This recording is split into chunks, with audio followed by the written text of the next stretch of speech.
پہلا قدم ہی تو بہت دشوار مرحلہ ہے، باقی مرحلے تو مقابلتاً آسان ہیں۔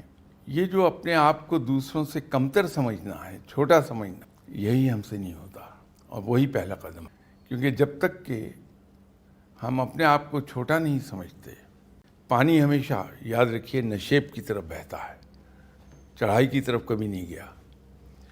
تو جو انسان اپنے آپ کو دوسروں سے چھوٹا سمجھنے لگتا ہے اور دوسروں کو اپنے سے بڑا، تو پھر ان بڑوں کی طرف سے پانی بہہ کے نیچے آنے لگتا ہے۔ یہ پہلا مرحلہ ہی تو دشوار ہے۔ اسی کو تو درویش لوگ اپنے پاس بطور شاگرد آنے والوں کے ساتھ یہ سلوک کرتے تھے کہ ہمارے یہاں انڈین سب کانٹیننٹ میں بے عزتی کا سب سے جو بڑا نمونہ ہے وہ یہ ہے کہ کسی کے سر کے بال مونڈ دیے جائیں۔ تو دوسرا کام ان سے وہ یہ لیتے تھے کہ انہیں انٹرنس پر بٹھا دیتے تھے کہ ہر آنے والے مہمان کے جوتے پہلے صاف کرو، پھر ان کو رخ چینج کر کے باہر کی طرف رخ کر کے رکھ دو۔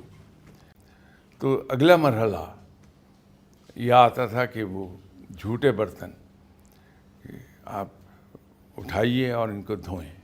تو یہ مرحلہ وار ان کا جو پروگرام ہوتا تھا وہ اس لیے ہوتا تھا کہ انسان کے اندر سے وہ جو ایک میں چھپی ہے، جو انا کا بت پالا ہے، وہ بت ٹوٹ جائے کسی طرح۔